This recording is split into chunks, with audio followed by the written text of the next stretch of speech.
because it is definitely a game changer. I agree with you. Especially, I agree with you. I don't mean to not agree with you because I definitely do. Well, you could disagree here, buddy. That's the beauty of No. You told me before to stop doing that, and now that we're recording, I'm no longer allowed to. You made that very clear.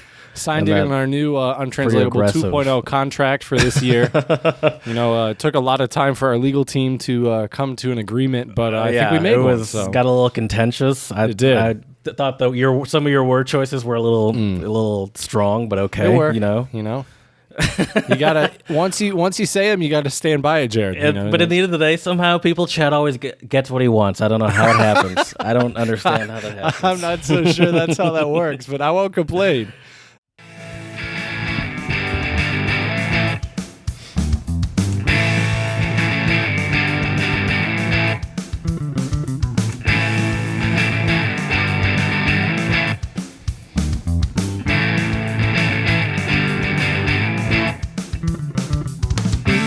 Ooh, what are you drinking? I don't even know what it's called, to be honest with you. Just a beer from a local place down the street.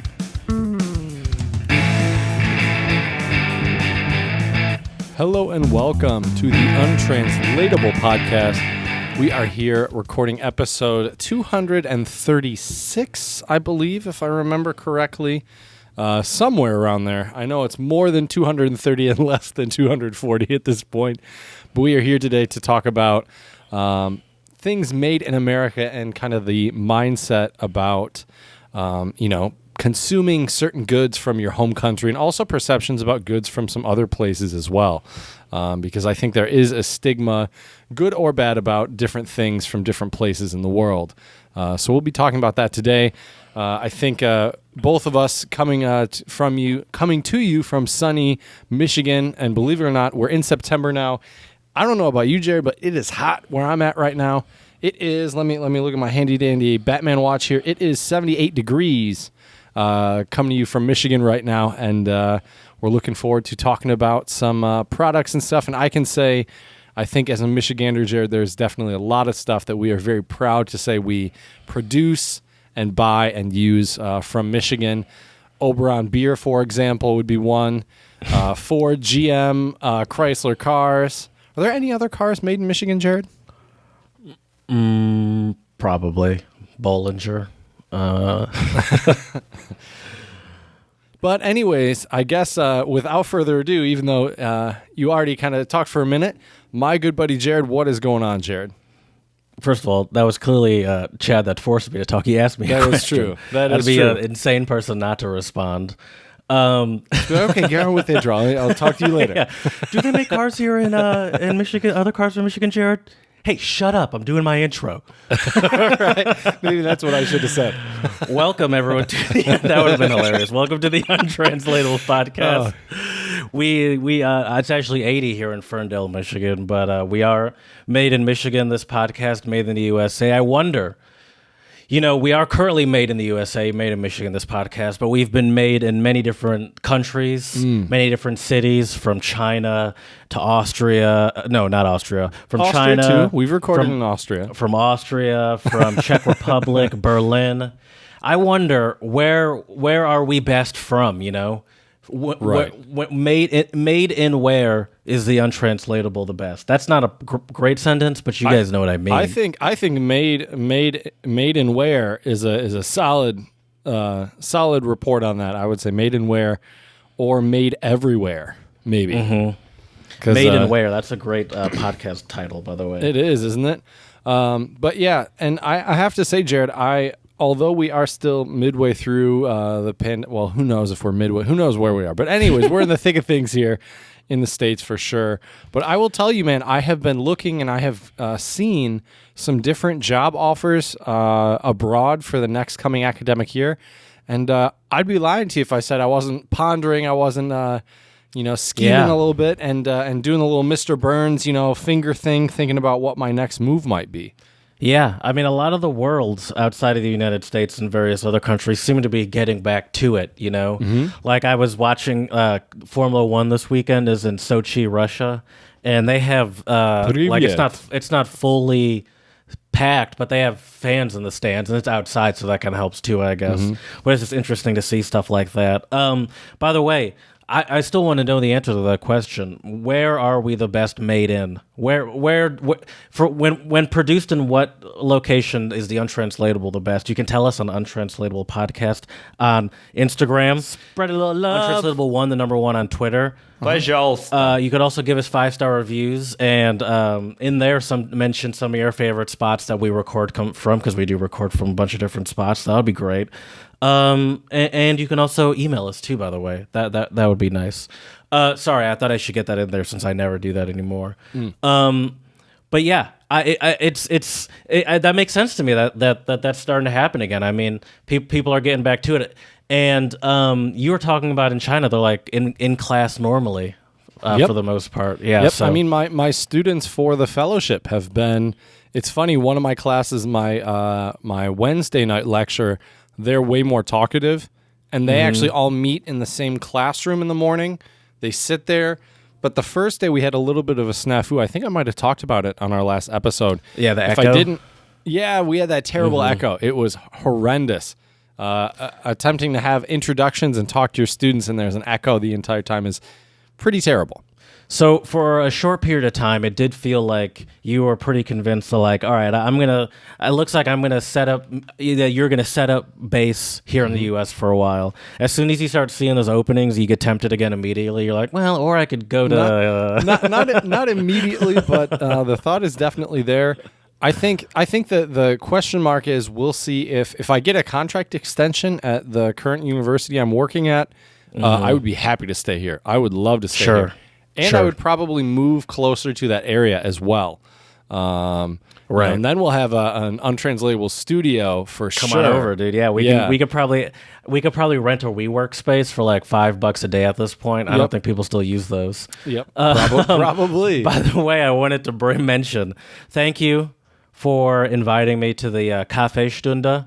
Oh yeah, we should talk about that for a minute. Yeah, we definitely should. We definitely should. It was a interesting time. So it was nice to. It turns out my German is not as bad as I thought it was going to be. You did a great job.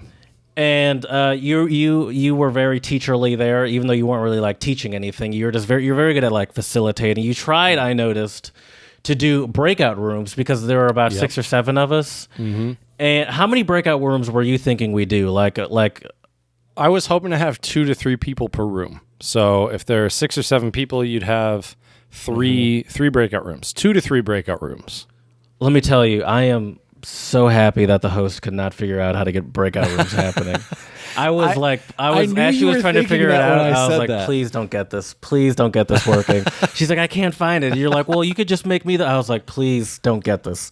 Please. And I was like, why? I was like, Chad, I was like, Chad must know how mad I am right now. That he would bring me into this thing with a bunch of strangers and then make me have a one-on-one conversation in German with a stranger. It literally might be one of my top greatest nightmares for you to lock me in a room with someone for an hour. Oh my God! I mean, I was so stressed. We wouldn't have done it for an hour. We would have done it for like 10, 15 minutes, and then we could switch. But here's the beauty of Zoom, Jared. If I would have been the host, I could have joined your breakout room. See, I was thinking ahead of you, my man. I was thinking, oh, cool. Jared and I can talk a little bit more in German, and then hopefully whoever's in our room will tolerate us blabbering about whatever in German. I guess you had a slight. I think you kind of had an okay point about the people not talking, because you're like, oh, if we have breakout rooms, people will talk more, which of course is probably true if it's, one-on-one or, 3 people or whatever. Right. But I was also thinking, but it's like, there is not so much conversation happening by the people that are quote unquote dominating the conversation, which is essentially you, me, and the host woman. Mm-hmm. There was not enough conversation happening where these other people couldn't say something if they wanted to. Right. It's not like we were like shutting them out, like, shut up, we're talking here. Right. Right. Warte kurz, ich muss weiterreden. Yeah, I'm saying something. Stop interrupting me. So I was just like, oh, this is going to be, now I'm going to be in I didn't even think I'd be in a breakout room with you, because I was thinking, now I'm going to be in a breakout room with someone else, and now I'm going to have to like force conversation in German which seemed seemed terrifying to me. With a stranger, oh my gosh. Yeah, well, but it was nice to hang out there for a bit. I was planning on joining you, and let me tell our listeners out there what Kaffeestunde is, because not everyone speaks German and understands that concept, Jared. So, for our listeners out there, Kaffeestunde is basically an hour-long Zoom teleconference conversation in German. That's why we call it Kaffeestunde. It used to actually take place at an actual coffee place. I used to go there all the time when I was in grad school. That's how I met the host who invited me to it. And she was saying, yeah, we'd love to have more people. And I thought, I do this podcast twice a week with this guy who speaks some pretty good German. Maybe I should invite him along. That's another thing you brought up the podcast, which is like this. Chad is just trying to embarrass me as much Jared as possible. So uncomfortable, in 1 hour. people. You should have seen his face. I feel like you must have had some sort of note somewhere. It's like, how uncomfortable can I make Jared in 1 hour? Exactly. The next thing on my list, Jared, was going to be persuading you to buy a cat or a pet for your house. Yeah, trust me, that's happening often at this house already. But yeah, so now you got me second guessing if I want to come back. I'm now because I'm like, it was a good time though. Although not anymore. Now that I honestly, for some reason, it didn't even cross my mind that you and I would be in the same breakout room. But so now that you put it that way, I'm like, I guess that's not obviously concerning to me. Right. So yeah, but it was a good time, and I it's weird. I don't know how old the other people were, but just I never felt as old as hearing all these people talk about doing homework. That for some reason made me feel so old. Well, that's because the two younger guys you're talking about were, I believe, a sophomore and a freshman. So they probably in also college? have a lot. Yeah, and so they probably have a lot of homework. And we are becoming old farts, Jared, whether we like it or not. When I was in undergrad, there was a woman that I think she was getting her major in German, and she was probably. Oh, I remember her. Yeah, I remember. I mean, she was a middle-aged woman. She was, probably 40s or 50s or something like that. Definitely 50s. And she was good though. She was great, and she nice participated a lot. Yeah, she was. Yeah, she was nice. very active, and she was good too. Mm-hmm. But I felt like her during this Kaffeestunde. I was just like, man, I feel so much older than these people. I have to say, though, Kaffeestunde keeps me on my toes because a lot of times during the conversation, there will be some random word that nobody knows. And just like Jared liked to do all the time when we lived in Austria, I like to be that guy who knows that word.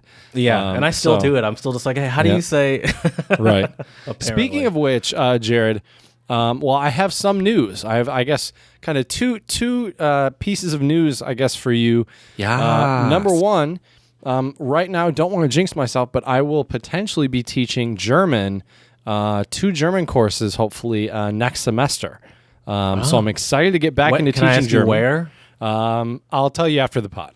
Okay. Tell you after. Well, that was a great reveal. Yeah, keep it on the DL. But I will say it's a university here in Michigan, or cool. college here in Michigan. So see, Jared, I am trying to get my roots if I can down here. Yeah, that's exciting. That's exciting. So I'm very excited. You're not getting swayed by all of the potential to travel Not again. yet. Although, speaking of which, I wanted to mention a couple things for you. Couple things to you. I can't speak English today when it comes to prepositions. I don't know why. But anyways. Say I some actually things got at an email. I got an email from a former colleague of mine with a really, really good job offer for a fellowship in Uzbekistan. And I actually thought about it. I really thought about it. But the issue is it actually would start in December. And that's like midway through my contract with my current job, and I can't do that. I'm not going to. Uzbekistan. That would be so cool because I know nothing about Uzbekistan. Me either. I know a couple like little teeny tidbits, but not very much. Either. Do they have like big cities? And like this is how little I know. Like, I think there are like 3 or 4 like I don't know if you would call metropolitan, them big, but yeah, there are 3 or 4 that I remember looking at the map. Apparently, they eat a lot of meat there, but also have some really good fruits. Apparently, fruits and vegetables. An interesting thing I read on Quora was that depending on what generation of Russians you ask about Uzbekistan, if you ask older Russians, they will say the food is really delicious, especially the produce. So I thought that was really interesting. The capital, Tashkent, looks gorgeous from above. And for some reason, and this is just... I'm gonna, I guess, share some of my ignorances. It's a lot. The city is a lot greener than I was expecting. I don't know why, and honestly, I'm gonna blame Sacha Central Baron Asia. Cohen. Okay, But I feel like fair I was enough. expecting like how he depicted Kazakhstan or something. which I don't even think he filmed it in Kazakhstan. He filmed it Probably somewhere not. else. Right. Probably not. Right. But yeah, but Whoa, I this is crazy. I thought about it. I really thought about it, and the stipend was really good, and the job seemed fantastic. But like I said, what that means though, Jared, is if I keep my roots here until next December, and then if nothing comes around next December, I could apply for that job next year. So I have that saved in my job bank. So who knows? Maybe we'll be doing an untranslatable podcast from Uzbekistan one day. Who knows? That would be a pretty cool on the road It again would right be. there. Yeah. But you know, What city at the- was it in? Was it the capital city? No, it just depends where they place you. Okay. They place you, yeah. So I don't even know if they place you in a city. So Wow. who knows? We'll see. But I have one last thing I want to mention, and then we can get into kind of the meat and taters of our fantastic podcast here, Jared. I have started and finished a new book, and I wanted to tell you about it because I thought you might think some parts are kind of interesting. It's called Darkest Days, and it's actually a memoir from a singer from one of my favorite metal bands called Lamb of God. Randy Bly, or David Randall Bly is the guy's name.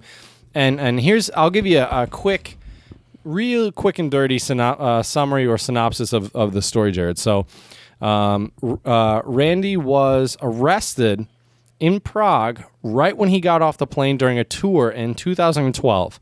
He was arrested at the airport. He gets taken into this room with, I think it was like 4 or 5 guys dressed in like tactical SWAT gear.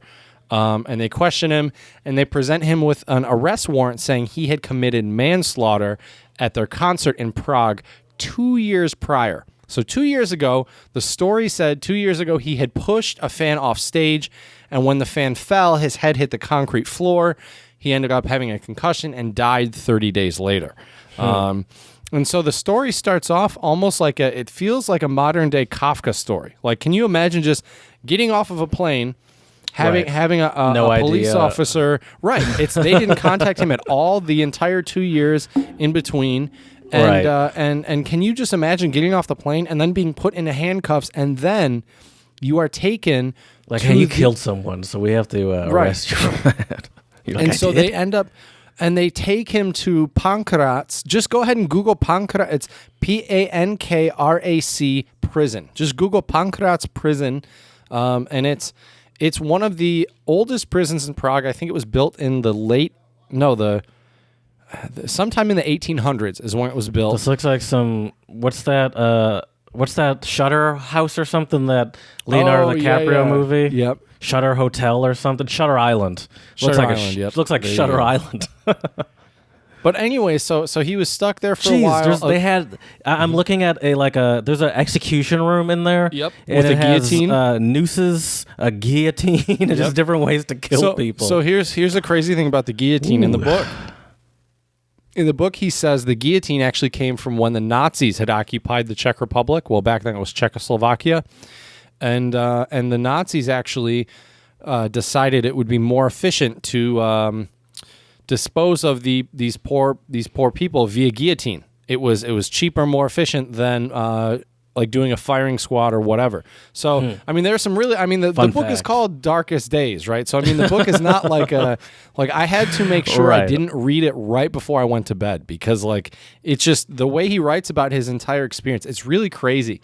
But what I really found fascinating about the book is this guy has gone through so much mental.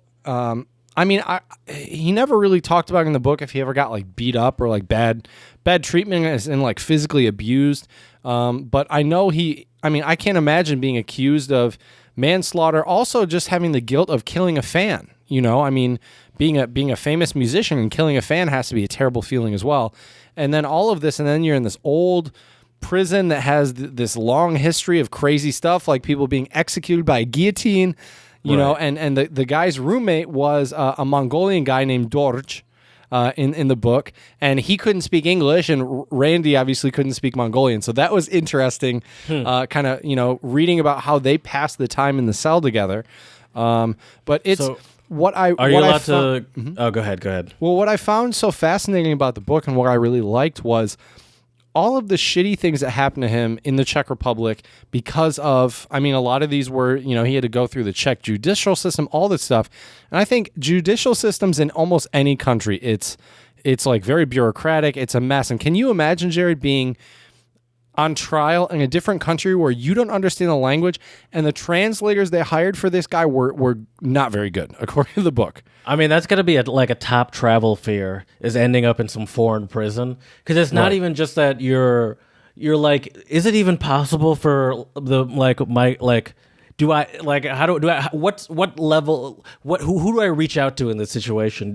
Can my government help me? Am I just at the whim of this foreign judicial system? But see, here's the crazy thing. At the beginning of the story, when he's first arrested, they tell the one of the prison guards, he tells Randy that he needs to get a lawyer by 8 a.m. tomorrow morning. Well, it was already past 5 p.m. when all the law offices were closed. So he was frantically calling his lawyer in the States, who thankfully had some contacts in Prague, and eventually he ended up getting a lawyer. What are the chances right on of time. that? Right. It's crazy. But anyways, the thing that I found so fascinating about the story is all these bad things happened to him in the Czech Republic. And he could have written this entire book about saying, I hate the Czech Republic, F the Czech Republic, all these negative things he could have written, right? But he didn't. And there are a lot of parts in the book where he talks about, Czech beer is some of the best beer in the world, something I heard for 8 months or 9 months very, very often, which I think has some validity to it. It really seemed like he doesn't harbor any ill will for the country or for the people, which I think really takes quite an amazing person to be able to not have any of that hostility, I think. And that's one thing I learned about the book, learned from the book, is that going through all these things, yes, it was an ordeal, but it really seems like he came out a better person at the end, which is really something else. So, I don't plan on reading the book, so could you spoil it and tell me, did he go to prison for, how long was he in prison for? Did he get out early? Did he get it figured out? He was in, I think they called it resignation. What was it called? I forget. There's a special term they use for prisoners who are awaiting their initial sentence. Sorry, not their sentence, their trial date. So that was the first thing. So I think he was stuck in prison for, I don't know, I think like 30 days or something like that. I could be wrong.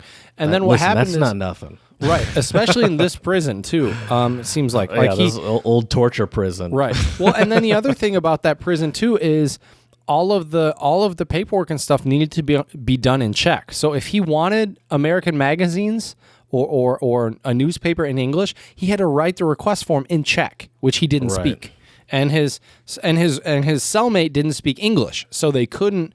His roommate, I guess, did speak Czech, but he couldn't. I gotta imagine in general. I mean, listen, most of my information on prison is from movies, but I imagine in general it's not easy to just ask for favors from people in prison.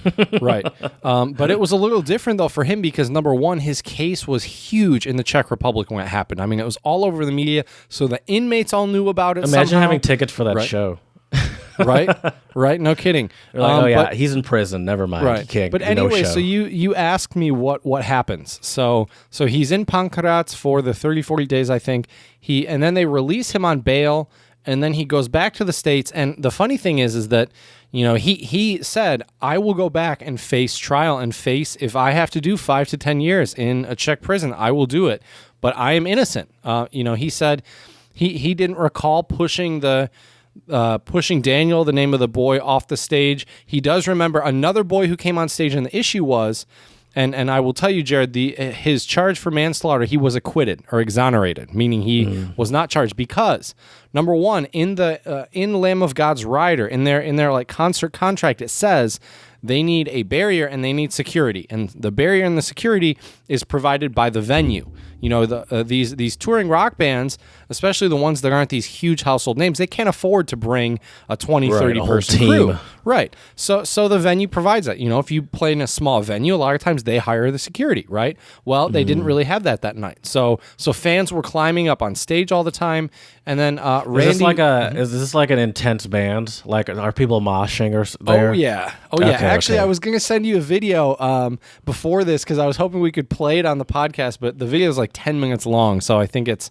but it's this guy actually reacting to one of Lamb of God's videos. And it's hilarious. Oh, so I just Googled them, and just by looking at them, I was like, okay, I can imagine these concerts getting intense. Yeah. Oh, yeah, it's really intense. And the funny thing is Randy actually got in the band when he was at a bar one night in Richmond. They're all from Richmond, Virginia, and he was joking around that metal singers kind of make that Cookie Monster like roll kind of sound, you know. and somebody said, "Hey man, you can do that really good." And somehow like he realized he could. And in the book somewhere he writes, I am really good at singing and growling for hours without hurting my vocal cords, because metal singers somehow can do that. Don't a lot of them have to be like classically trained to sing like that? Not classically trained, but they take lessons. There's this older woman who's like really, I forget her name now, but there's this woman who's like famous. I know you're talking about, and she's like super famous for giving these metal guys basically screaming lessons. Because maybe that's why I thought. Maybe that's why I said classically trained, because I think I actually thought of her, and maybe she is classically trained. Right. I think. Maybe. Yeah. Okay. Right. But anyway, so the crazy thing though is that basically he was exonerated, wasn't charged of manslaughter because the stage conditions were terrible. Right, fans were climbing on the stage. Number two, he wears glasses. He's very nearsighted, and he doesn't wear his glasses on stage, so he couldn't really see. So I mean, if you imagine being on stage and someone running up to you. I think you have every right to defend yourself, you know. And he was essentially serving as his own security at that point. Exactly. But the interesting thing about the book is they said the court, and I don't know really how this works, but the court ordered that he was morally responsible for Daniel's death. And in the book, he even says that he does feel he doesn't remember pushing him off the stage and killing him, but you know, he does remember fans were coming on stage, and he does remember, you know, trying to get some of them away from him and stuff like that. So he's like, I mean, I don't remember it happening, and there was no malice but if that did happen, then I obviously feel terrible now knowing that. Exactly. Well, and so he said, I do take moral responsibility for it, and there's a part in the book as well where he mentions him and I think it was his either first wife or girlfriend. They had a child and lost their child. And so he said he knew that feeling of being a parent and losing your child. So you know, it was a really interesting read. Obviously not a happy, smiley read, but sounds like a great story. I mean, you got me hooked. Yeah, and I mean, I can lend you the book at some point if you want, just to skim through it. It's a crazy story. I mean, you clearly don't have to be a fan of the guy to find it like a interesting story. And the thing about him that I like is, one, he's a really, really talented metal lyricist. Like he's one of the few metal guys and metal bands I really, really like because you can actually understand him. I was just about to ask you that. Can you actually know what he's saying? You can. Yeah, you can actually understand him.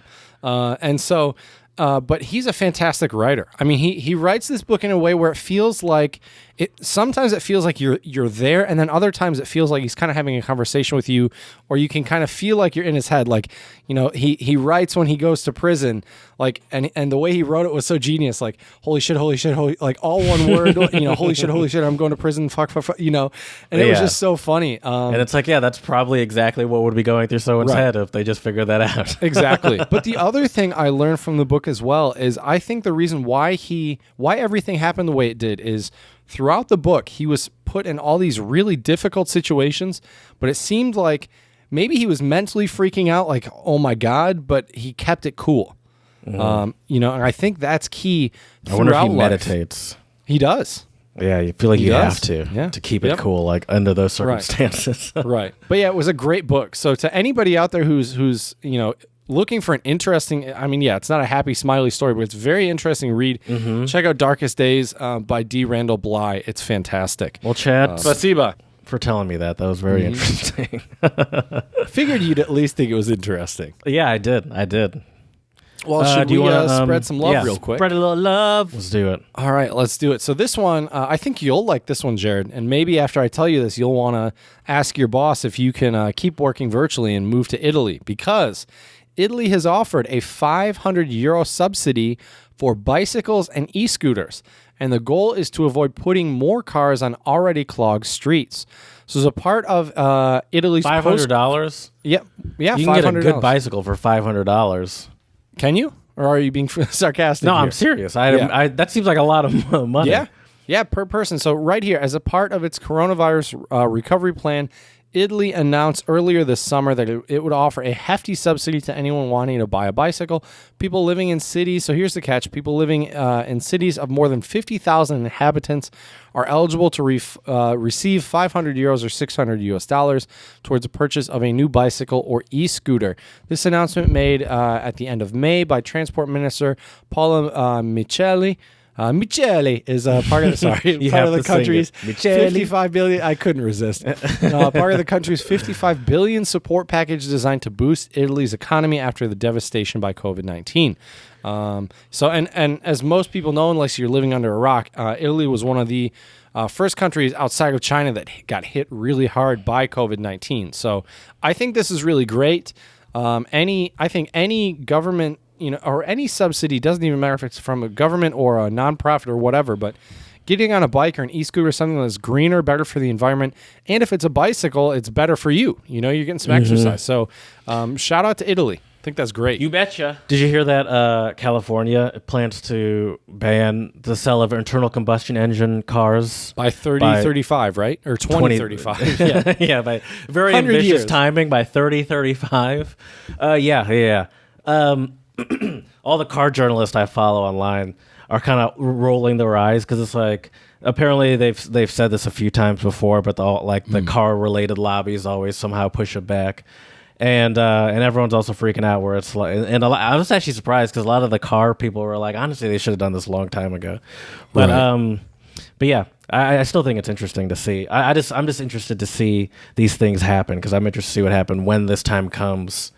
If that's actually going to be the case, and what the car market's going to look like, because all these car companies are promising electric cars, but there aren't that many out there still. So I don't know, I'm just interested to see it.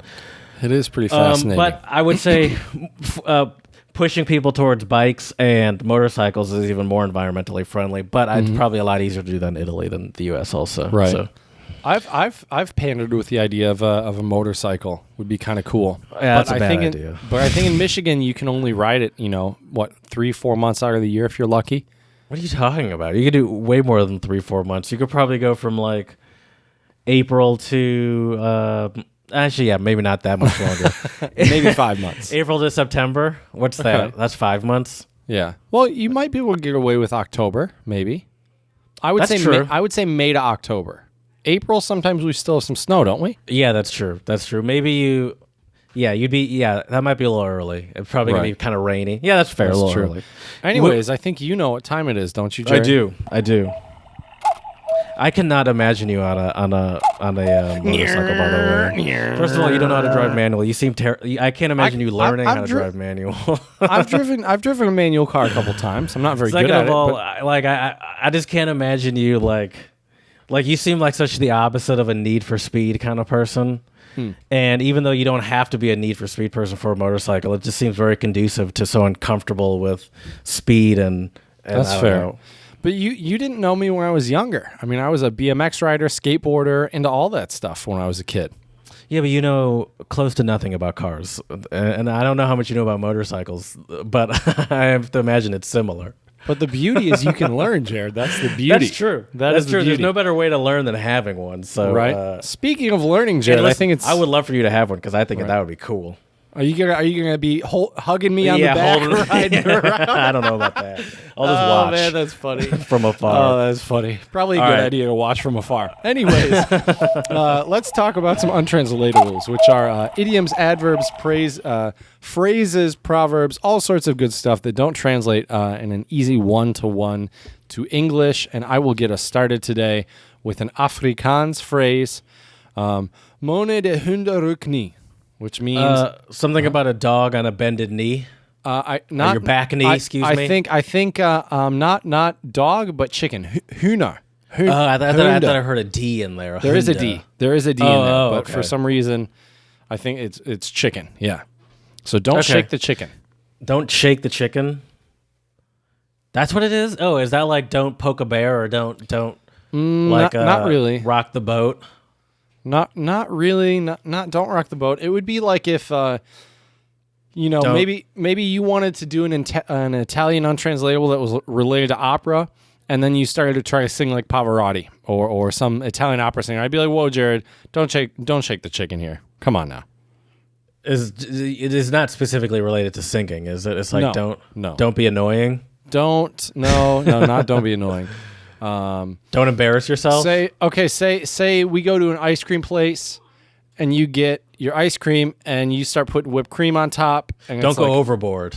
Yeah, I'll give it to you. Don't overdo it. Don't overdo it. Yeah. I think that's similar. Don't go overboard. I would say so. I think that's worth at least half a ham horn, I'd say.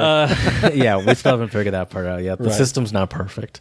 My first untranslatable is Greek, and it's Sagrafo Stapalia Mauta Papoutia. Papoutia, maybe. I don't know. I wrote it on my old shoes, Chad. I wrote it on my old shoes. Is it like I forgot it? No, but it's a similar. You're on the right track. Okay. It's something hard to find. No, something disappeared. No. So it's like. So say I'm telling you about some new. I'm telling you about how quickly the roof goes up and down on the new Aston Martin V Advantage. I'm like, dude, this is the fastest production roof in the industry. It goes up and down in like 7 seconds. That's like 6 seconds I better wrote it than on my old shoes means I don't care. Very good. I don't care. Yeah. Okay. That was a good example. Very good, Jared. Okay. Yeah. I don't care. Okay. Yeah, and it's like I'm not listening, but I also don't want to. You know. Right. That makes sense. It's like, hey, I'm taking notes. I got it. Don't worry. Yep. Thanks for the info. Yep. Okay. My next one is Dutch, and it is Ben je van de trap gevallen? I think you can pick up that last word there, Jared. I probably Fallen said it. from some sort of trap. Did you fall down the stairs? I think trap means treppen. Stairs. That makes sense. Mm-hmm. That makes sense. Yeah. Did you fall down the stairs? Like, are you got very excited? Is it like are you very excited? No. No, not really. Are you flustered? Are you like overwhelmed? No. Did you see the clip of the guy running out of the courthouse and the police chasing him, and he dove over the staircase and missed? Oh, I did see fell that. Down yeah, the that's stairs. a funny one. But that is not what this is. This is well. Here, let me give you. Apparently, this is actually a longer phrase than that. The whole phrase is. I'm going to try to say this in Dutch. We'll see how it goes, Jared. He is van de trap gevallen en heeft zijn haar gebroken. He fell down the stairs and broke his hair. Haar gebroken. Broke his hair. He fell down the stairs and broke his hair. I have no idea. What happens if you break your hair, Jared? You have a head injury of some sort. I don't understand the idea of breaking hair. What do you mean? You get your hair cut. You get your hair cut. Yeah, you break your hair. Yeah. So if you fell from the steps, fell down the stairs, it means you got a haircut. You have a terrible haircut? I don't know if it's a terrible haircut, but that would make it even funnier if it meant. But right here, it just says that it means to get a haircut, preferably a pretty drastic haircut. So not to just fall down trim, the stairs means to get a drastic haircut. Means like get a lot cut off. I think. Yeah. Mm-hmm. I mean, now I don't feel as bad for not getting it. Right. It's kind of a weird one, but it's pretty funny. All right. My next one and my last one is Bulgarian, and it's Kakto ida se vutish zadnikut tivze e odzad. No big deal. No matter how you turn, your ass is always in the back. It's like you're damned if you do, you're damned if you don't. No, that makes sense, but no. No matter how you turn, your ass is always in the back. So, I'm telling you. So you're asking me how to fix your computer, and I'm telling you, well, the problem is with your CPU. So what you're gonna have to do is take the whole thing apart to fix it. Oh, perfect. And you're like, well, I could probably just like slightly crack the screen off and stick a pair of tweezers in there.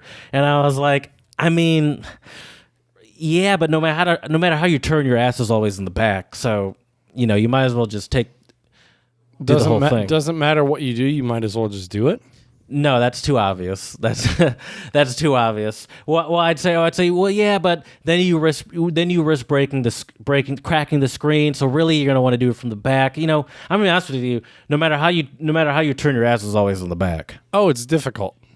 Well, no, there's only one way to do things. Okay, makes sense. So essentially, in my mind, like when no matter what happens, like your ass is in the back, so like it's gonna be that way. So I feel like you got to do it that way. That kind of makes sense to me. Do you think that would equate to my way or the highway, or not really? I don't know if it's that serious. I feel like it's just saying it's more just like there's only one way to do things. Right. I don't know if it's someone like saying like you got to do what the way I'm telling you to do it. It's more just like this is the only way to do it. Isn't there we have like an opposite one in English, don't we? Like there's many ways to skin a cat.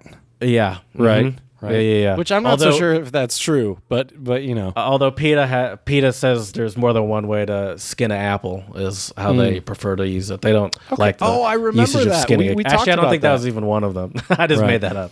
You know what would be funny? We should do an episode at some point about like more politically correct or tamer ways to say things. Oh yeah, that would cheese be a and fun crackers. Right. Shoot.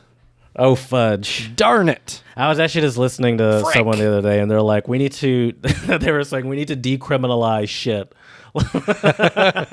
Take it off the Schedule 1 list. That's true. And ass too. I feel like ass has already been decriminalized. Maybe. But I feel like shit is the same as ass to me. I would agree. In severity. I would agree. Like, who cares? Who really cares? I would agree. It has to come from the Americans, Jared, who decided that it's made in America. I mean, that's anything else is shit. right, exactly. Sadly, I think some people do think that, though, Jared. I'm not gonna 100%. So what do you? I don't know if that. Yeah. And you said sadly, which I guess is true if you're talking about like if made in America or everything else is shit. But I think there definitely is some validity where it's like made in this place and it's gonna be better. So I have a funny story about that, actually, Jared. I tried to do some homework before this episode, and turns out there is I forget which city now. I did some homework, not enough, Jared. Just a little. There is a city in Florida. I forget which city. Slipping on gator They piss. decided they were not going to sell any, they decided on a date, and they said, we are not going to sell any more products that are made in China. They did like a made in China ban, the city in Florida. If you Google it, you can probably find it. But the whole point here is they started to realize that made in China was on basically anything and everything that they had at home, like washing machines. There were specific pieces and parts to things that were all made in China. So basically, there was no way around, and you can't really do a boycott completely with made in China products. I found that, by the way. Yep. This article is from October 24th, 2007. Florida City tries to ban Chinese products. Yep. Made in China. Yep. These three words apparently in virtually every household, office, or school. But one Florida city is considering shopping or at least showing the flood of computers, coffee makers, artificial Christmas trees, and other Chinese-made goods. It's resident. Wait, but one Florida city is considering stopping, or at least slowing the flood of all those things. Palm Bay, Florida is the city, is considering voting on whether to ban the purchase of products made in China. If it passes, the central Florida town of 107,000 would be the first in the nation to enforce a ban on goods from one particular country, which is interesting. Both like this seems like a very conservative. I imagine this is a very conservative city. But also, this seems like a very anti-American thing once again to ban you from buying something, Well, see that. Yeah, it's like a catch-22. Right. They're right. You're taking away my freedoms to buy these Chinese products. Right. To buy, and here's the thing. I mean, a lot of stuff you can buy that comes from China. We buy it because they produce almost everything over there. Number one, Sure. number two, it's cheaper. You know, I mean, See, but this is also 2007. I bet you they're not feeling this way now because it seems even harder now. I mean, half of the Probably. people in that city probably have an iPhone. Half of the people Right. in that city, Right. like, I don't know. It seems, and also everyone has Amazon. You know, well, everyone can have Amazon, I should say. And so it's like Right. you can't really stop someone from ordering something and getting it sent to their house. Which even in 2007, Amazon existed and getting stuff sent to your house existed, but it took 6 years to get anything sent to your house. Right. Wasn't 2 days, that's for sure.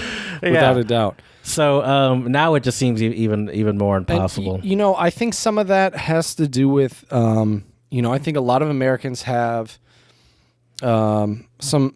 I don't want to use the word hostility because I don't think hostility is right, but they have some fear about China. I think a lot of Americans out there realize that China, they are becoming stronger, more powerful, and I can tell you as someone who lived there, you know, I mean, it's amazing to see the developments that are happening there, but I am no global supply chain expert by any means or any stretch of the imagination here, Jared, but it doesn't take a rocket scientist to know that nowadays we are so connected with any products or technology for the most part.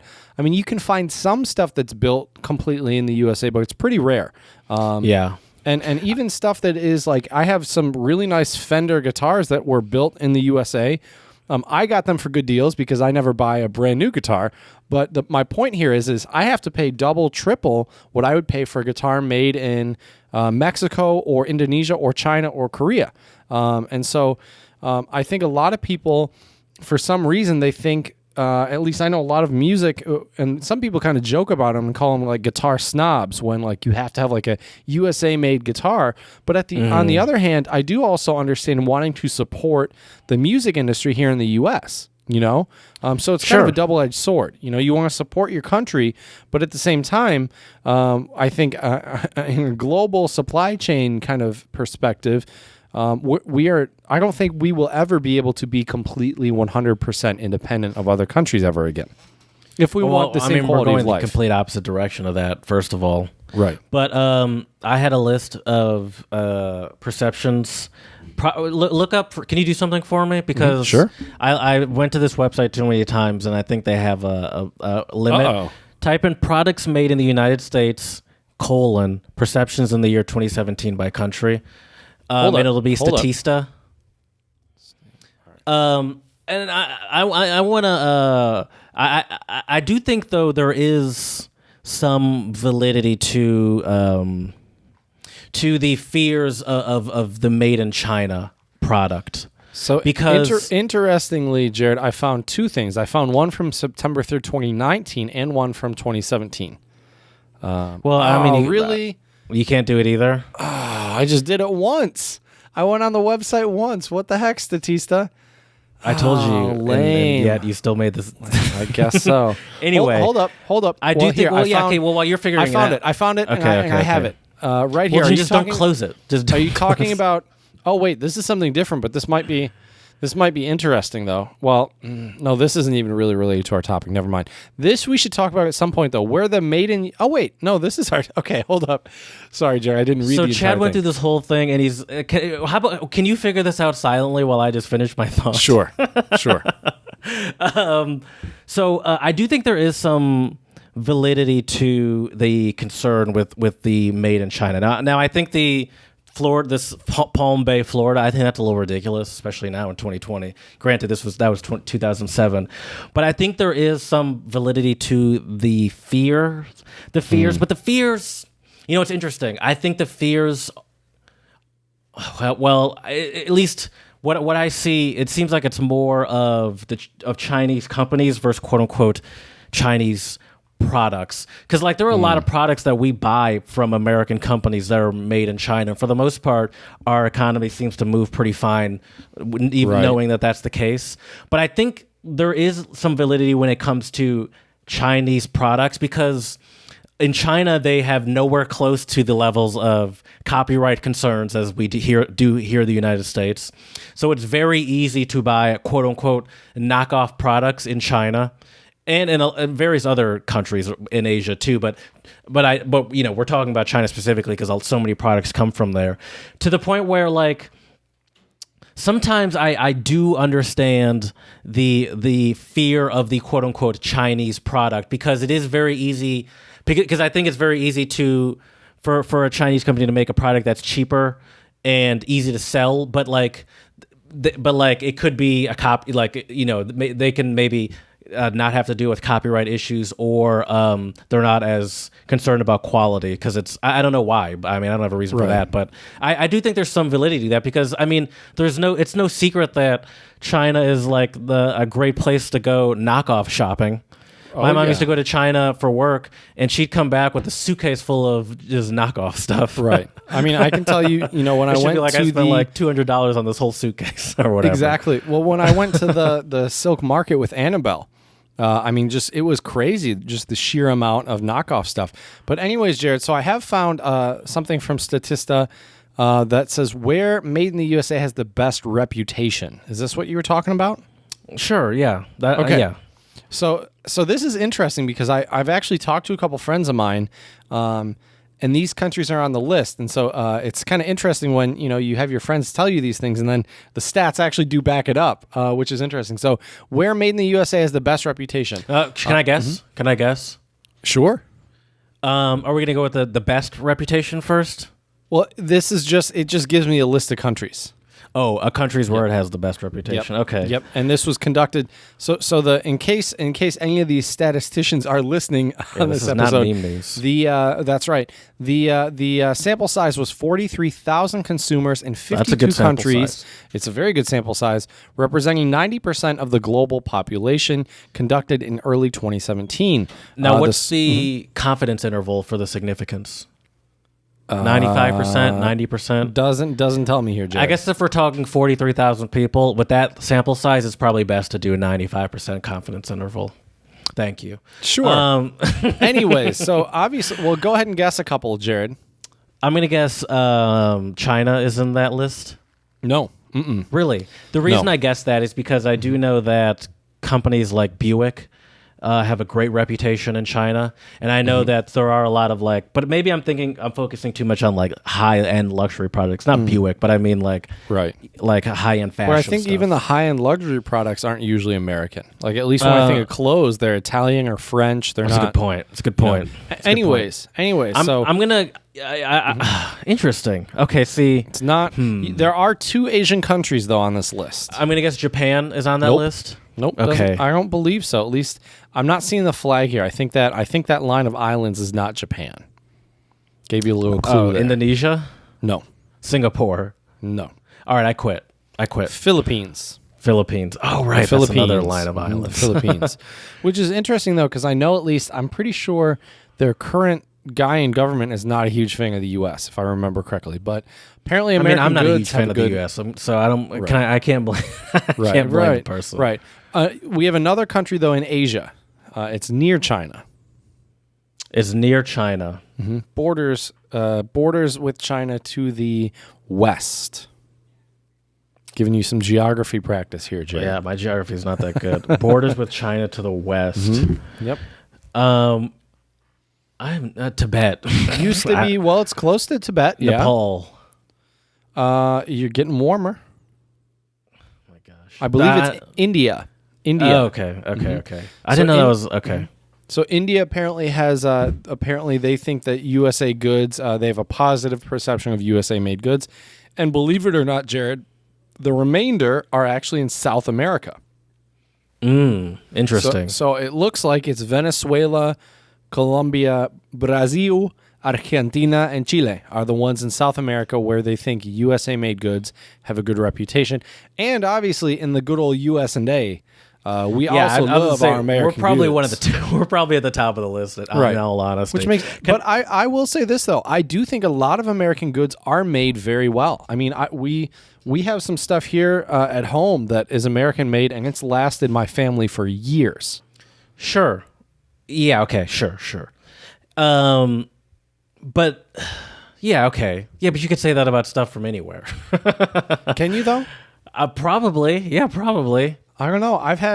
I mean, it depends on the quality of whatever is made, right? I feel like a country that I think has a really good reputation in the States is Germany. Like German cars. People always talk about German engineering, how it's really good, you know? Well, it's actually funny. On that list that I no longer have access to because I'm not willing to pay for it, Right. Germany was actually on the $37 I a do month or remember whatever. Germany was pretty low on the list of the perceptions of American-made products.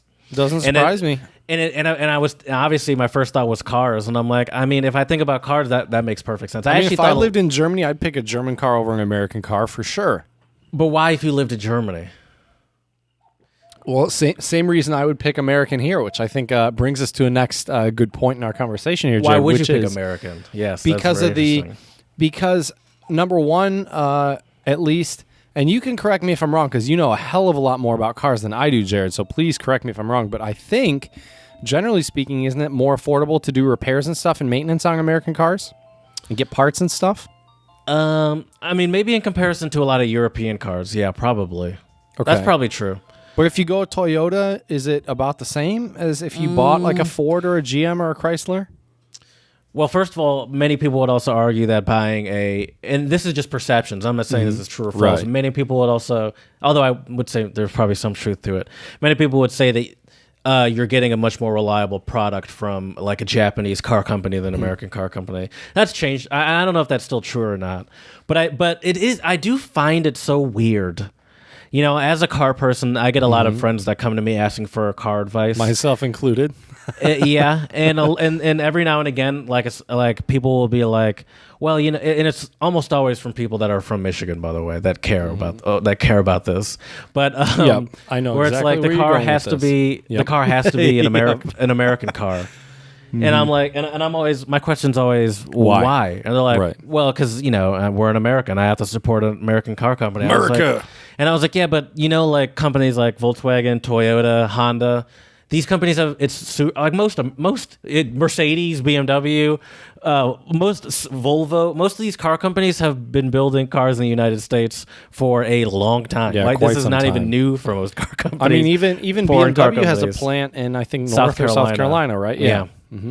Yeah, and Volkswagen has a giant plant in Tennessee. Honda has a big plant in Ohio. Toyota has a plant in maybe California. Maybe, that doesn't make any sense. It wouldn't be California. But Toyota makes cars. Right. Most of the global car companies have production in America. So I always get so in my mind, I'm like, you guys have such weird perceptions of what it means to be like, you're like, oh no, I need to really show that I'm supporting America by getting an American car, where it's like, Right.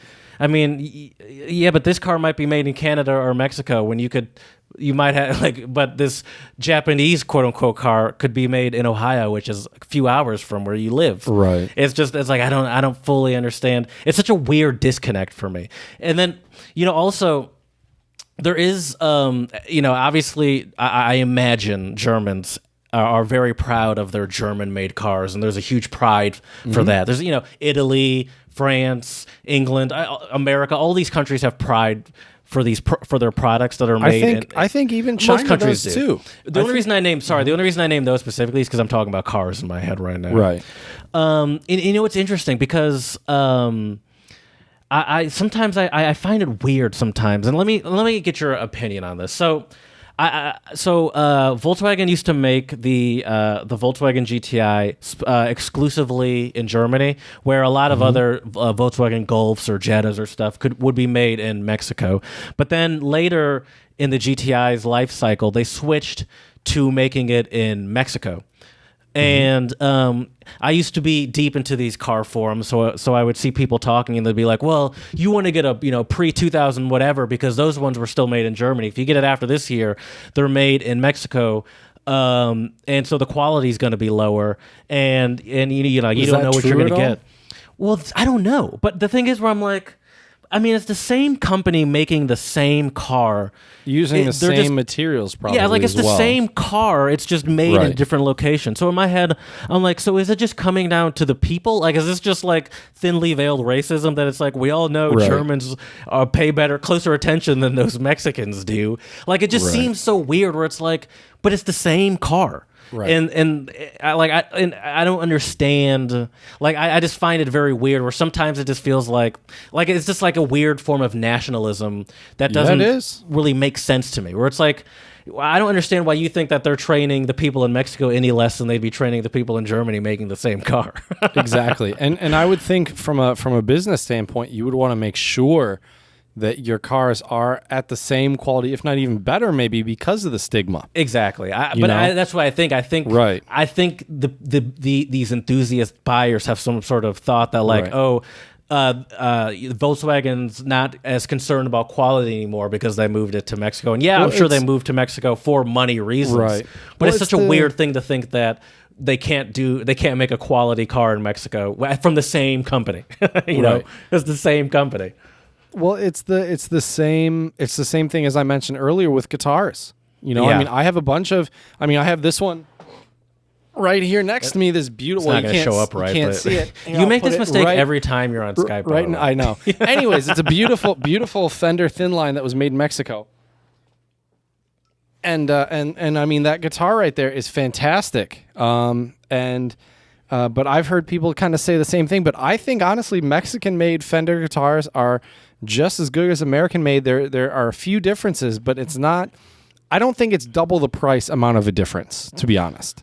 Well, and that's why, that's why it really is perceptions. Because obviously there are certain things where it's like, well, if you get it from this country, you know you're going to get a quality product. This company this country is known for producing this. They've been producing this longer than anyone. It was invented here. I get that.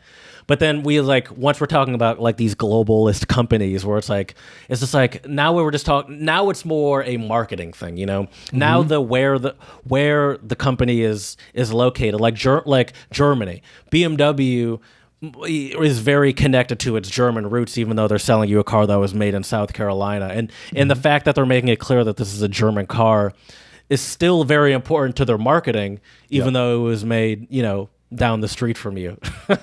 Right. And it really is just like saying that this is a German product. Well, is still a big benefit to us, while at the same time we might also use the fact that this is American to help sell it in certain places, but also maybe we won't use it because it might make people turned off because they purposely want something quote unquote foreign. Right. Another example I thought of is like food or liquor. That seems like an obvious one where it's like the made in thing is very important, I think. Like Guinness, for example. Yeah. You know, you could buy a Guinness in the U.S. and be like, yeah, but getting it's not the same as buying it in Ireland or whatever. And it's not, especially if it's fresh on the tap. Or fresh off the tap, yeah. Well, I also think people kind of, with food, it's funny you mentioned that because I think people feel that same way in terms of cooks. Like if you go into a Mexican restaurant in the States, you hope to see, right? You hope to see Hispanic staff there working, and half of them might not even be Mexican or have any ties to Mexico. That's the irony. Is they just need to be brown. Right? Just fool me. Once again, it does come down to that perception. Exactly. Or like I just imagine like going to, I don't know, like one of those hibachi restaurants. Mm-hmm. I don't know, and seeing Brad flipping your sushi or whatever. Yeah, that but then it is funny to think, like, what if this was just like some Korean guy that's just like, it's like these Americans don't know any better. I can I'll just make up some Japanese words. They come in, they're like, oh yeah, look at this Japanese guy. Yeah, but he's actually Korean. Yeah, I mean you're 100%. I just need a job, bro. Right. I'm trying to pay the bills. Right. Well, I agree with you though that a lot of this is very perception based, and I think a lot of people also. It does come down to I think what it really does boil down to is just nationalism or like pride for your country. And the reason why I say those as two kind of different things, because I do think nationalism is different than just being proud that something is made in your country or you want to support that. You know, I mean, I told you that's why I own two American-made. Well, I guess in theory I probably should have bought them brand new to really support. Them that's why you insist America, on an American car when you're shopping for cars, right? Well, I don't insist on it, but I tend it seems like you do. I don't insist on it, but I tend to. Actually, I was looking at some Ford Broncos the other day and some Ford Rangers the other day. It's a good choice. Some cool ones there. But anyways, I don't know. I think there is a lot of people do like to have that feeling of they're helping out their community in some way, including their country. I'm sure in your area you see a lot of bumper stickers telling you to like support your economy, buy American. Yeah, you see it around these parts a little bit. Every now and again, I want to be like, you know, your car was made in Canada, right? Your American car was made in Canada. Right. Why do they do that? Is it more affordable to produce cars in Canada? It's just money, you know, probably. But like, you know, like the Chrysler 300, a car you always like to reference, the Dodge Challenger, Dodge Charger, all on the same platform. Those all are made built in in Canada, Canada, for example. Yeah. Really? Okay. But right across the border, I think they're relatively close to Detroit. Can we make once the borders open? Can we make a trip to Canada and go get me a Dodge Charger or a 300? Yeah, I don't think that's how that works. So I thought it would be fun to do some word association. Ooh, yep. So I've just wrote down a list of countries just so I wouldn't be fumbling to think in the moment. And I thought you and I could list some popular products that we relate to this country. Sure. And also maybe I wonder, we'll find out, maybe we won't. Is this product even made in that country, or is it just something that we associate with it? Yeah. Okay. Let's do it. Let's hear some of these. England. A tea, although really tea is Chinese, really. Yeah, there's a lot of tea in Africa too. Like Lipton tea, I think of like is that even British? Is Lipton? I think of Lipton as an American thing. Is it American? Do British people drink Lipton? Probably not. Probably not. But I was bamboozled, Jared, by their marketing team. Clearly, I thought. But still, I mean, right. Wait, Lipton is owned by Unilever, which is a British company. Oh, there we go. Hit that ham horn for me. I need a little. Very good. Sir Thomas Lipton of Glasgow, Scotland. So he's actually Scottish. Okay, Scottish. Well, part of the UK. But anyways, okay. Yeah, but I don't think an English or Scottish person would be thrilled with being like, other same English thing. goods. Cars, obviously, Land Rover, which is now owned by Land Rover and Jaguar. Are Mini very, Cooper also too, right? Yes. So let's go through that. Land Rover and Jaguar are owned by Tata, which is an Indian car company. Okay. Mini Cooper is owned by BMW, which is a German company. Rolls-Royce is owned by BMW. Okay. Bentley. These are all famous British car companies owned by Volkswagen. Okay. What happened? Did they just get owned by all these other companies? What happened? So this is just how it all big companies. Aston Martin is owned by Aston Martin. Who's Aston Martin owned by? It's not British. I know that. I think it's owned by Geely, maybe, which is a Chinese car company. Which is funny though, because I don't think of car, like you're listing off all these, and like I obviously know all these brands, but when I thought of British cars, were like the last thing on my mind actually for some reason. And those are all solid cars. I mean, those are all really good Rolls cars. Royce is that's a pretty solid car. Right. So what else can you think of anything else that England is known for? Football. Yeah, but that's not. They don't make football. Yeah, they did. It originated but they don't. in England. That's not a. We're talking about products. We're talking about a product that's made in like it's British not a football physical team. Premier League. It's okay. Yeah, sure. But because I do think you do have some people out there who think that the Premier League is the best league in the world. Talking about perceptions in certain countries, you know. Yeah. Okay. I get what you're saying. But for some reason, I was just thinking of physical products. Right. They make famous like airplanes and stuff too. They used to be very known for manufacturing. Japan. Sushi. Sure. Technology. Isn't Samsung Japanese or is that Korean? I have no idea. That might be Korean. I mean, Suzuki, Yamaha, companies like that, Toyota. Samsung is Korean, but it's Korean. Okay. Yeah, cars. They have Honda, Toyota, Mazda. Well, and a lot of those companies though too, like Honda makes a lot more than just cars. Same with Yamaha. I mean, Yamaha makes everything from motorcycles, I think, to musical instruments. Yeah, Honda makes lawnmowers. Right. Mm-hmm. But I think. Sony. How do we not? I think because I definitely think technology. Right. I feel like Japanese products have a good reputation in the U.S. I would think. Yes. When you think Japanese, or I think when one thinks Japanese product, the main thing that I think tends to come to mind is reliability. Yeah. So I'm actually looking Yeah. at some products from Japan. So Seiko, which is a watch company, and Seiko is known for being like a very reliable, like it's relatively cheap but very reliable watch. Panasonic is technology. Nikon, Nintendo, video games. Yeah. and like the whole anime culture, like Yu-Gi-Oh, Yeah. Pokemon, Right. stuff like that. Very popular products. Nintendo, as I already said. Sega, is Sega a part I think of? I don't know, Sega. Well, it's from Sony, I think, so that would also be Is Japanese. it? Oh, okay, I then think. yes. Sega But Genesis, they say here right? Sega was founded. Yeah, it is headquartered in Tokyo. It said Okay. Sega was founded in 1960 in Honolulu, Hawaii. Apparently, Oh, weird. but I don't think Interesting. anyone Okay. would think Sega, at Hawaii Right. immediately. Right. So yeah, I think technology is a big one, and then reliability I think is a big Okay. a big thing that's related to Japan. China.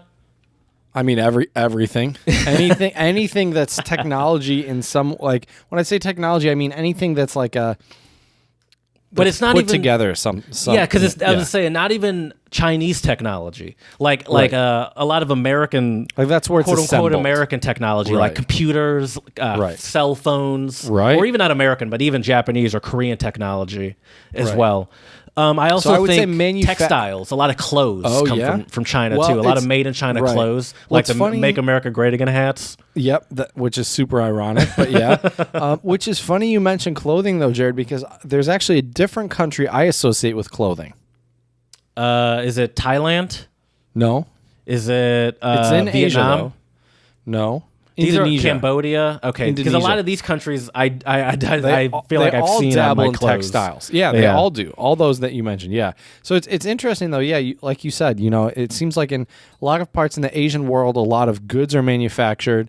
But then, like, if you move further over to Europe, then you have like your German cars, or like, I also think of like really good like German household appliances. Like, I don't know the names of any of them, I see what you're saying. Yeah, but I I have also a lot think of. of medical technology when I think Germany. Oh yeah, that's true. I think a lot of medical technology, and I think interesting when I think of furniture, I think. I obviously I think like Sweden, 'cause IKEA has such a IKEA, big sure. So I wouldn't think, but I know the style you're talking about. But for some reason, I just picture that style as not even a Swedish thing, but like a Scandinavian style. That very sort of almost minimalist, a lot of white and grays and. But I definitely think Germany, which was actually next on my list, interesting enough. Obviously, cars, BMW, Porsche, Mercedes, Volkswagen are obviously are very popular German products. I think Nike. I think, excuse me, not Nike. Nike's Adidas. American. I think Adidas and Puma Adidas. Yep. are both very. Do you know the story about Adidas and Puma? Yeah, I do. They They were brothers that hated each other. I thought they founded Adidas together, and Yep, then and they then they had started, very and then they different had visions. Yep. they had a falling out, and Yep. one of the brothers started Puma. Yep. What's in the water at that family where it's like, oh Right. yeah, I'm gonna make another multi-billion-dollar company just to prove you wrong. Exactly.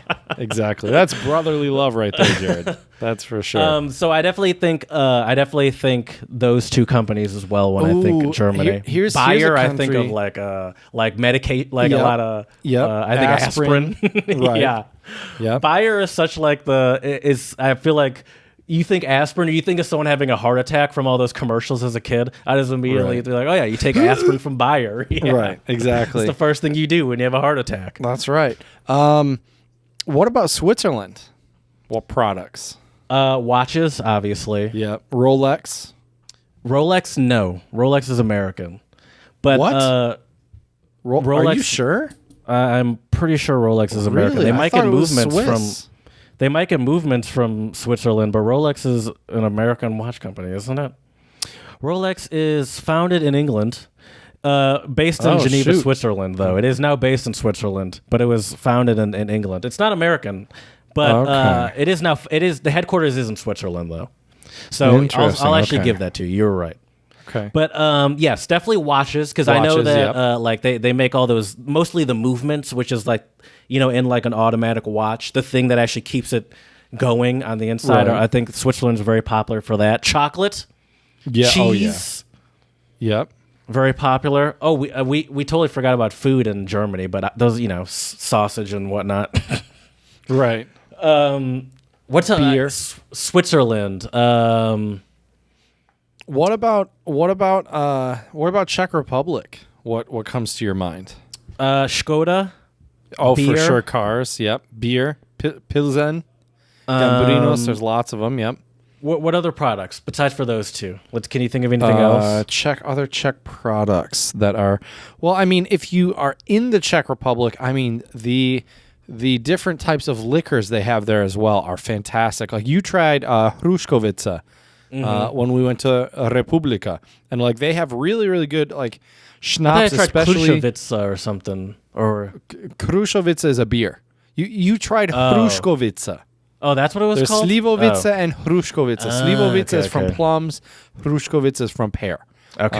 Hruškovice has a little bit more sweetness to it. Doesn't quite burn your throat as much as Slivovice does. But Yeah, I mean go the easy Czechs on me. do like their. I mean Slivovice is like that traditional kind of. It's a joke, but it's like that traditional Czech medicine. You know, you're not feeling good, take a shot of Slivovice. You know, you Right. It's like that cure-all. It's Right. like our Exactly. version of ginger ale. right. Have a bad stomachache, Slivovice. Have a test tomorrow, Slivovice. You know, whatever it may be. You know, yeah. But I'm trying to think other Czech products. I'm sure there's some other ones that I'm not. Bata shoes. There was a whole town in the Czech Republic that would basically built these shoes, and this was one of the first mass-produced shoe companies in Europe at the time. Back Interesting. then. Yeah. What about Italy? Well, obviously you have your designers. Yeah, fashion is Yep. high fashion. I would say they're also popular for once again cars, but not just cars. I mean, there's all sorts of cars in Italy. Like they have Fiat and Lancia, like all sorts of normal sort of cars. But I Right. think what they're really known for is obviously like the high performance stuff, like Ferrari, Lamborghini. I feel like Italians also have really good wine. Yeah, Maserati. Wine, yes. Yep, good Italian pizza wine. and pasta. Yep. Oh yeah, of course. Yeah. So Bata is a Czech company. Well, it started in the Czech Republic. I believe now it's actually Swiss owned. But yeah. So See, this so is the once again this go. But I bet you Czech people are supply still chain- proud of it. Right. Oh yeah. There's a museum. There's a museum in Prague, I believe. Yeah, I could imagine. Yeah. It looks There's like a shoe there's a museum. I think so. It's at People have a Václavské náměstí, which should be in Prague. Yeah, in people have a Můstek. museum for anything. Right, as there, yeah, that's true. That's true. I've been listening to some stuff in Czech to try to see if I can still understand bits and pieces. It's funny looking at this on Google. I still understand bits and pieces. Okay. But only bits and pieces. Definitely bits and pieces. Right. Now let's get to the the country that everyone's been waiting for though, Jared. The great old U.S.A. What stuff do you associate like the good old American made? Denim. Ooh, aren't they made somewhere else now? Probably. I mean, jeans are definitely very popular in America. Where are Levi's jeans? And that's the brand right there. I feel manufactured. Right. Mexico? That's my more guess. than 99% of their jeans are made in countries like China, Japan, Italy, and others. Oh, okay. Levi's does have a single collection of made in USA 501 jeans sourced from a small denim mill called White Oak in Greensboro, North Carolina. So it seems to be a very niche product to even buy an Right. American-made pair of Levi's. Right. And they're probably like $150 or something. I'm sure there's a hefty premium on them. Right. All right, what else? What else you got? I mean, when I think of America, I know it's a stereotype, but it's a stereotype because it's true. Fast food. Yeah, Fast that's true. food. Which is interesting too, because as we've talked about before, a lot of fast food places like KFC do it better in other I was gonna countries. say, do it way Yeah. better in other countries than Especially than in they do Asia. it here. KFC in Asia Yeah.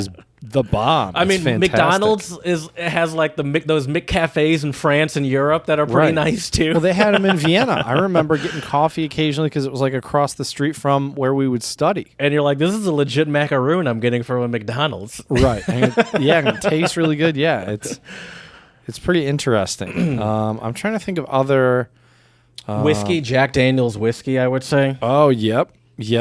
Obviously, American cars. Like and you know what? I'm gonna take it even more specific than that because I hate to just say cars because a lot of countries have a car that they're known for.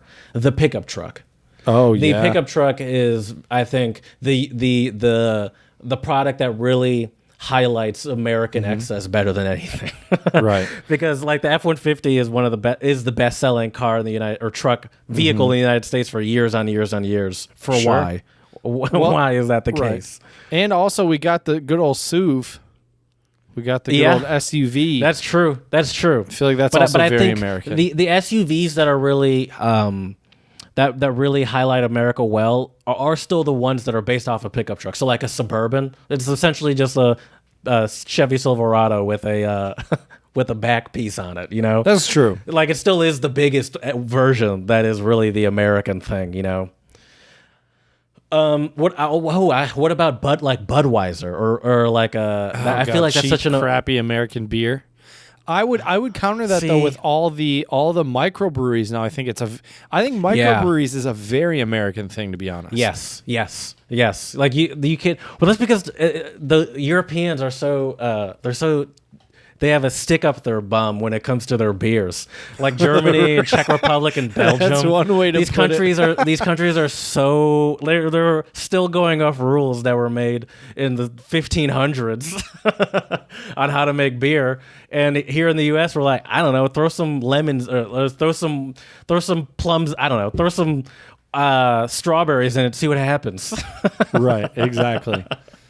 What if we flavor blast it and What see if what happens? we just make this taste like sugary coffee and call it beer? You know? I mean, yeah. How about we just serve you a 12% beer? Actually, they do that in Belgium a lot too. Right. Oh man. But yeah, those I will think kick your ass. You got to be careful with those. yeah. I remember for some reason in Philadelphia. I remember, and I think I might have even posted it on my Twitter at some point. But I would see these trash cans in Philadelphia that would, as they're out on the curb, would say like "proudly made in the United States of America," and I'm like, what an odd thing to like. This seems so ironic to me to see a trash can that's quote unquote like proudly. And I understand the concept of still being proud and it being made in America, but there seemed like some sort of metaphor there to see a garbage can saying proudly, a filled garbage can saying proudly made in America. Just seems ironic to me for some reason. But it doesn't surprise me. Yeah, of course not. Of course Doesn't not. surprise me. Of course not. Yeah. I Can mean, I for give me, you- go ahead. I was gonna say, can I give you one more country? Yeah, sure. What about Canada? Ooh, I don't really. I would say maple syrup. Tim Hortons. Tim Hortons, yeah. Timmy's. The, I don't know what else is really Canadian that I'm sure there's more stuff than we probably know. Like you said, even with cars, you know. Well, yeah, there are cars made in Canada. It's not just the Chrysler ones that I mentioned. Let's see if I can find. See, everything I find is like stuff you gotta try if you're in Canada, and it's like, yeah, but that means we're probably not gonna even know what it is if we're outside of Canada. Canada's a hard one. I don't. I wonder. All right, let me give you another one then, because Canada is a hard one. Let's do something that's not European or like an American country. Let's do like Saudi Arabia. Oil. That's why the only thing that comes to mind with Yes. Saudi Arabia. Really, That's kind of why I said that, because that's the first thing that came to my mind too. But I wonder if there's like and I don't know, but I wonder if there's like a quality level to oils, you know, like, or it's like, oh, this gas was pumped out of this place, so I always like to go to this gas station because they get their gas from this provider. I wonder, I don't know. Or Right, the I have standards no are so idea strict that, of course you don't. I would never expect so kind you of to know you such today, a thing. Jared. Oh my gosh. All right, dude. I think that's good. I think we've hit the nail on the head here with this. But you're right. A lot of it comes down to perceptions, I think. I also wonder, too, if some of it comes down to the relationship we as Americans have with other countries, too, right? Like countries we have a better relationship with. I wonder if we, like I feel like America and Germany tends to have pretty good relations for the most part until this current administration, but that's another episode for another day. Well, I think that's why like China is such an easy country to pick scapegoat. on. Yeah, especially for like Americans here, because I don't think we have a very good, at least it doesn't seem like we have a very good relationship with China. Right. A lot. And I think it's important we improve it. To be honest, I think it's really important. But well, I mean, it's not good to have a bad relationship with anyone technically. That so is I true. guess I'd have to agree with you. That is true. You know how you can really make a strong relationship and a bond with somebody, though, Jared? Is show them some great music. Who's the like the prime minister or head of China? What's his name? President Xi. Do you think President Xi and Donald Trump should start a band? Maybe that would help ease some of the tension. I mean, it would be definitely some interesting music. Maybe get Angela Merkel on the drums, get Trudeau on sure backup dancing, because I know you could also call up Bill Clinton, have him play saxophone for you. Wear his sunglasses and play the sax. This sounds like the worst band ever. It does, but you know, this is more of a DJ for today, I think, or a music producer. Named or called Vindu, and I believe he's actually, well, he or she, they are from, I believe, Bosnia-Herzegovina, if I remember correctly. Interesting. Yes, which I also thought was interesting because a lot of the music is very... I mean, the way I found this was I just went on YouTube and typed in Japanese lo-fi and then guitar because I was curious if there was any groups with guitar. And somehow this came up, and the song is called Itomori, which is, believe it or not, I believe actually a city in Japan. So Itomori is a lakeside town. In Japanese, it means thread guard. So you can take that as you will. And I believe this also comes from an anime. Believe it or not, well, I guess it's not a surprise. We mentioned Japanese products and we mentioned anime. So but is this is the really, sort of is this the sort of music you would like find yourself listening to in the background during work, like while you're working? Oh, for sure, definitely. Or this type of music also makes me think of like a traveler YouTuber that has like a drone shot, and this is the music they play in the background. You've been watching too much Zach P. And it's no disrespect to Vindu or to those YouTubers because I think it's just great. It's just a great backing track for something like that. Exactly. And I mean, there's no lyrics in the song either, so I think that also adds that kind of more ambient background type of music. But it has like this nice kind of slower tempo beat with, I believe the instrument is actually Kyoto, if I remember correctly, which That's is this really cool. I think so. I think it's also a city or town. Okay, in Japan, that's why I was confused. I think it's spelled differently though. Kyoto, if I remember correctly, is Kyoto, the city. I think the instrument is just Kyoto, and obviously in Japanese kanji instrument's it's different. koto. Koto. Koto. Thank you. Okay, I was wrong. I was close. Like the piece of wood, like a sort of a piece of wood. Yep. That's sort and of you push curved down on the strings. I think. Right. Yeah. It's big and it's curved and it's like flat on a kind of a table. Right. But it just sounds really cool having these kind of more ancient kind of Asian instruments with this kind of lo-fi beat. I really liked it. I thought I could it was also imagine it if I'm getting if I'm at like a spa. It would be nice. Oh, for sure. Yeah, I mean, this would be great. Low in the background. It seemed very peaceful if I was almost trying to like zone out or meditate or something. Exactly. And I think and give this entire album. The album I believe is called From the Ashes. And what's interesting though too about the album is that I'm looking at this on YouTube right now, Jared, and the album has the numbers in. I saw that too. But see, that's the interesting thing is the numbers are in. I believe numbers in Chinese and Japanese are almost the same. They're not 100%, but 1, 2, and 3. Actually, 1, 2, 3, and 4, I believe, are the same characters in Japanese and Chinese. Also, 9 is pretty close. 8 is pretty close, from my knowledge of Chinese characters and numbers. And 10. Mm-hmm. I actually remember when in elementary school, I took a I took Japanese class, like it was just offered, and we learned how to write the numbers. And I had completely forgotten at this point. But then when I saw those, I remember the 4 because I remember I never forget it because it remind me like a window with I don't know. For some reason, I remember the 6 as well. I don't know. I just remember some of these characters. Brought back some memories to even see it. Oh, nice. Yeah, but it's definitely a great song. Check it out. Yeah. The artist is Vindu, and the song is Itomori. Check it out on our Song of the Pod playlist. You definitely will enjoy it. So made in America and made elsewhere, definitely very different perceptions in the States and around the world, without a doubt. I think at the end of the day, though, what it really comes down to is patriotism and or nationalism.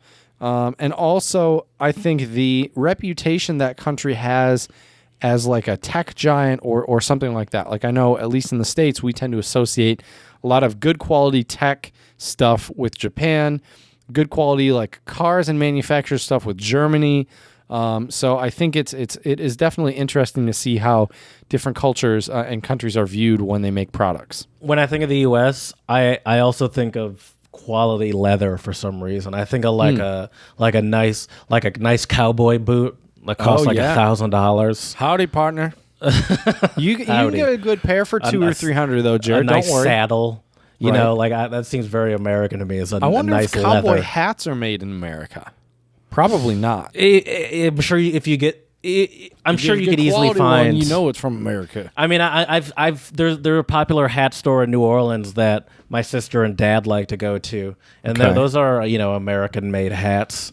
So I think if you know how to look for it, if you get one that's if you're like in the crowd of cowboy wearing hats, you probably are wearing a one made in America. You know, right? You can't come up with some Walmart great value. Cowboy hat if you live on the ranches and hills of Wyoming. Well, as I was curious, one of the most probably popular cowboy hats that I've heard about are called Stetson, and Stetsons are 100% made in the USA. At least according to this, their felt hats are 100% made in the USA. Is felt a nice is that supposed to be those are some nice hats? Okay, it's actually decent felt for cowboy hats is actually decent. But yeah, I think a lot of it though too, like you said, Jared, a lot of it at the end of the day does just come down to money, you know? Yeah. Oh, and marketing. I feel like Stetson, like they don't have the option to manufacture their products somewhere else because the whole part of their marketing and appeal is the fact that they're this, for 150 years craftsmanship in America. Like if you like seems like a pretty big part of their website. That that they don't want to. Well, that's part of the whole thing. I would imagine a lot of their audience and their clientele they like that. I can't picture. Of course, I can't picture your cowboy rancher types being like, "Oh, I gotta get me a hat that was made in Indonesia." I can't really. It's a high quality Chinese hat, cowboy hat. High quality. Gonna order me that Toyota truck. Give me that nice Japanese riding quality when I take the cattle to the. I don't know what they call it when they take the cattle to, but anyways, I'm clearly not a cowboy. Wrangler jeans. It turns out that Wrangler jeans, for the most part, are not made in the United States. Just so you know, which watch out. Somebody better tell. They do have production in the U.S. though, but it seems like they also have production in other countries for the most part. I hope Brett Favre's aware of that. He might need to be looking for a new jean sponsor pretty soon, right? He'll have to start buying those Levi's, the 501s that are made in America. Levi 501s for $250. I got my Greensboro, North Carolina made jeans. Frankly, I think I should just start doing the podcast in a southern drawl. This is kind of fun.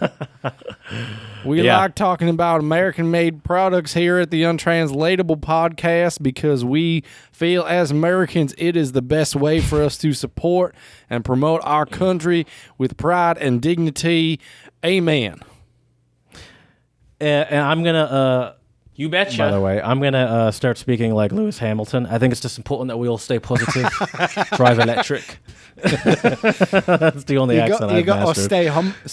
Stay humble, stay positive. Black Lives Matter. We always say that around. We always say that here. Black Lives Matter. Tune in next Saturday. I can't do the British where they kind of delete the T.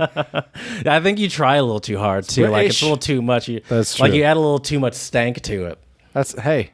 If I was a British guy, I would be... You almost do like someone that's not from America, like the only accent they know how to do is like a Texan accent or something. Or like most of us don't have Southern accents, just that so would you be know. hilarious. Can you imagine that? You met someone that came to the States with a foreign accent and a Texan accent somehow all in gosh. one? Yeah, those two seem like they don't go together at all. That would be great. Well, our German professor in undergrad had a little bit of a drawl. That's true. That's true. And I think the drawl came out when he spoke German occasionally, if I remember correctly. But maybe I'm just being a little crazy. I don't know, but I definitely remember hearing it in certain words. Right, for sure. But yeah, so let us know, though, what goods you like to buy and what your thoughts are on different countries at untranslatablepodcast@gmail.com. You can find us on Instagram, Untranslatable Podcast, for all sorts of great clips, pictures, seeing what kind of mischief we've been up to lately. So check that out. Slide into our DMs on Twitter at Untranslatable1 for all sorts of great stuff there as well.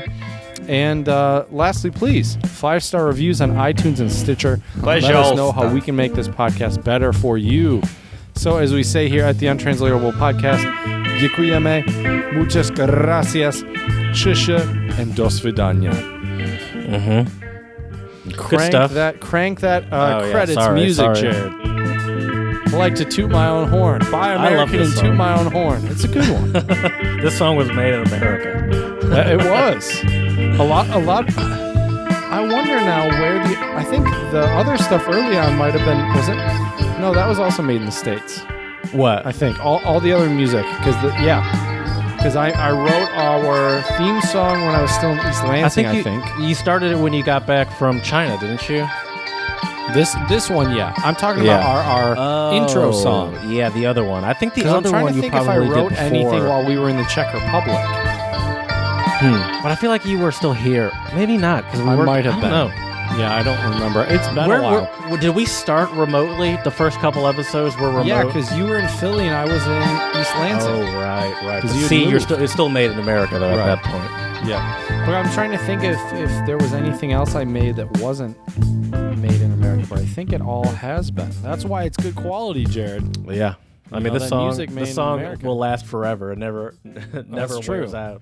Frankly, I need to make like an hour-long version so you can just one day put that music in the background and